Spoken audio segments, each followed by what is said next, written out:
does one do in a lockdown when one is single and coronavirus is cock-blocking the nation? I hear you ask this question. You read about romance. It's what you do. You torture yourself and you read about romance. Hi, I've not been around for about 4 years, remember me? I'm jumping on the bandwagon and I'm starting up my YouTube channel again for now, I think. I'm just going to create content as and when I want to, because I miss talking to you guys about books and I've been reading a lot more and I miss it. Blame Claire. She talked me into it. So yeah, hi. If you don't know who I am, I'm Daniela, and I created this channel ages ago. But let's just talk about books, shall we? I want to talk today about books about love, and not just about sort of like sexy time, hot love, like romantic love, but also about community love and familial love and love between friends. So without further ado, I'm going to take you through some books that I've been reading and revisiting that are all about love. So the first one, which is going to be no surprise to any of you. Also, a lot of these are going to be on my Kindle because that's the way that I prefer to read. I know a lot of people like to see books held up, but I'm going to use my Kindle because it's damn same thing and I'm saving the planet too because zero paper. Anyway, first book, Normal People by Sally Rooney, will come as no surprise to any of you. Hand in hand, this recommendation comes with a recommendation to the series, which I absolutely loved and have watched 5 times since. If you're going to watch the series, watch it alone.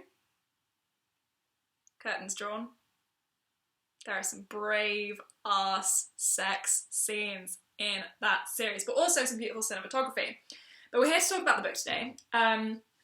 Normal People, if you don't know, follows the story of Marianne and Connell and their relationship together that spans from sixth form, thereabouts, school, to the end of university, and just everything that they encounter. That's pretty much it.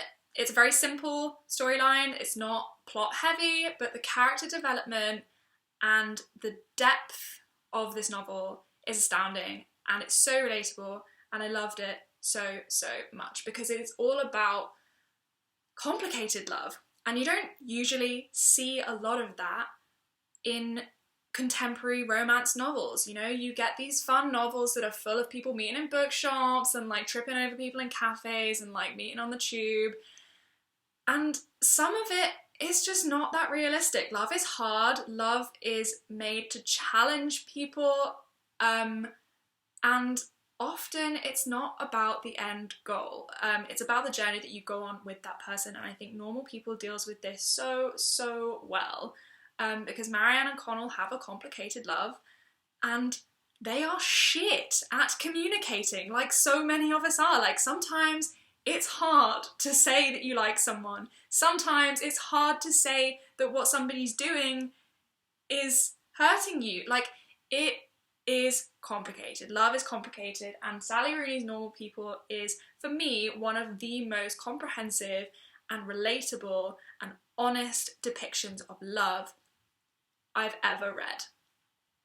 And the series has some of the most top-notch, consensual, sweaty, messy, sweet nudity love scenes I've ever seen, ever.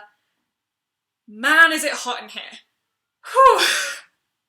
So yeah, Normal People is my first one. My second one, that is kind of like, not the opposite, but it is one of those sort of like cutesy, you know, contemporary romances. It's The Switch by Beth O'Leary. I read The Flat Share, absolutely loved it, but I think The Switch does something deeper and more brilliant than The Flat Share because it delves into love on so many levels. You have, you know, romantic love, yes, of course, but you have familial love. You have this story between the family and how they're dealing with their relationships with each other.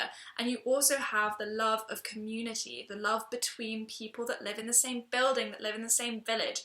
And it's honestly fantastic. It's laugh out loud funny, and it's beautifully written. Beth O'Leary has this fantastic talent of making you feel like you are being held in someone's arms and given a cup of tea whilst you're reading her novels. It's the most comforting, well-paced, unputdownable reading that I have encountered in contemporary romance. She's really fantastic at what she does. And she's also a master of the split narrative, which is something that I absolutely adore. So this story follows two characters mainly, amongst a load of others, but you have Lena and you have Eileen. Eileen is Lena's grandma, and she lives in Yorkshire, and Lena lives in London. And at the beginning of the novel, Lena gets signed off work. She's got this high-powered job, and they're like, you're stressing yourself out. She has like a panic attack. They're like, you're stressing yourself out, you're signed off work. She doesn't know what to do, and she goes to Yorkshire to see her grandma, and her grandma is looking for love.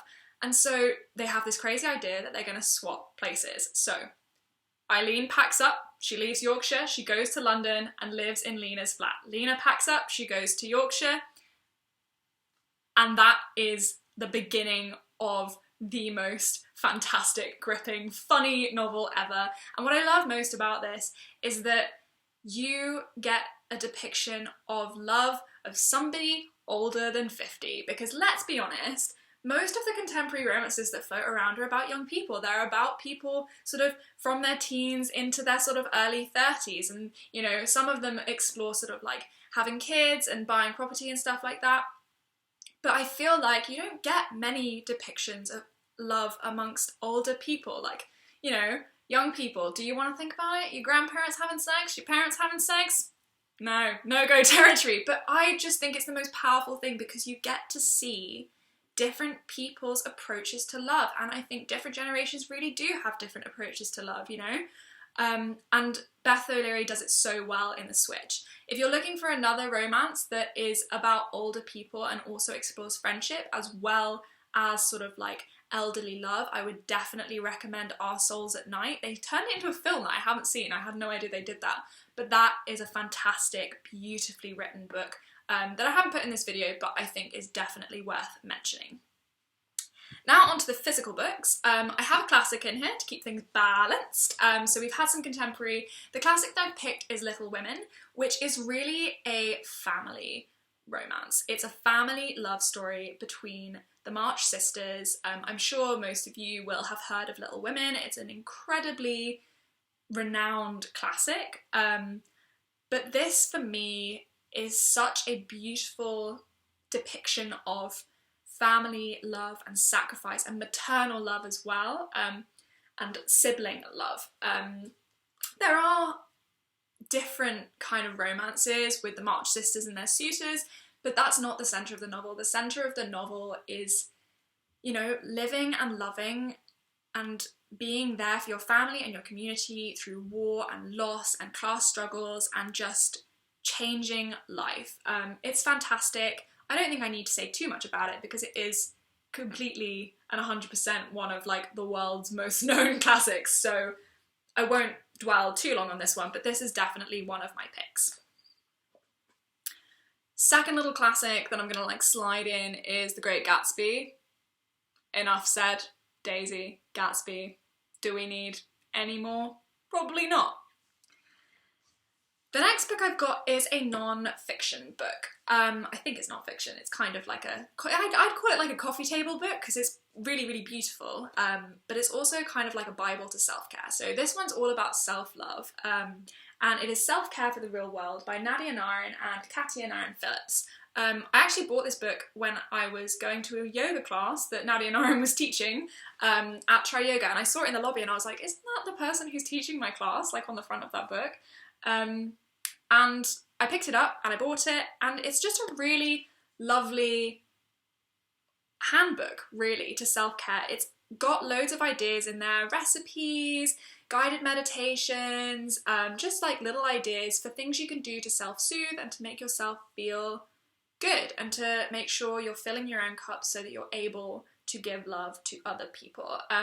It's split into a load of different sections, but my favourite part about the book is that right at the beginning that it says, we love lists, and they've got two lists about self-care and non-self-care, things that, you know, are going to help, and things that maybe aren't going to make you feel so great.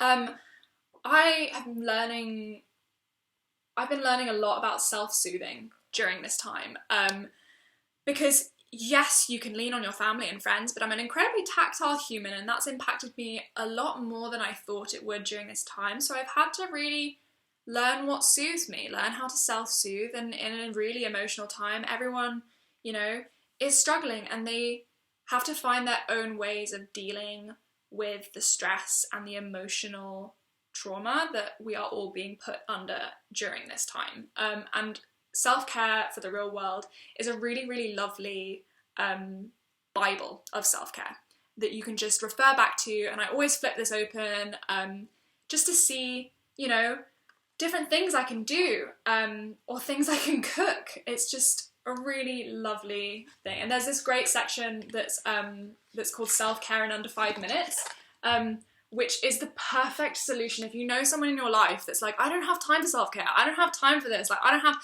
no, honey, I love you. It's under 5 minutes, you can do it. It's even just like pouring yourself a glass of water. Simple stuff. But yeah, this is a really, really great one that I feel is really relevant right now. The last book that I'm going to end on is kind of, I don't know whether it's a children's book or not. I wouldn't class it as a children's book. I would kind of put it, I don't know, I wouldn't age it. It's a timeless book. And this one was bought for me by a very dear friend as a leaving present, and it's just beautiful. It is The Boy, the Mole, the Fox and the Horse by Charlie Mixey. It's stunning. The illustrations are stunning, the writing is stunning, and what I would say about this book is it's incredibly intimate. It's all done in this style, and the whole book is written in this handwritten font, which may not be that accessible to people who aren't good at reading handwriting, but I'm sure there's different versions that you can find like online that might make it easier to read.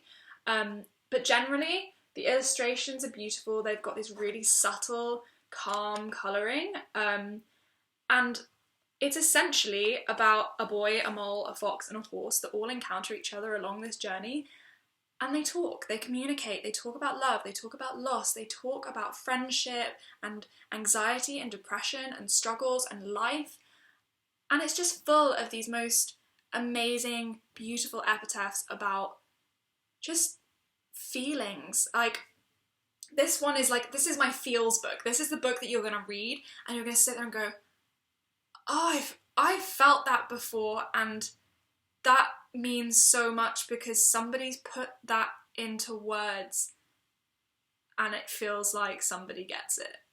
It's also this beautiful just hand of a book that just like, I imagine this book sort of like reaches out, picks you up and like brings you right up to its face and is like, it's going to be okay.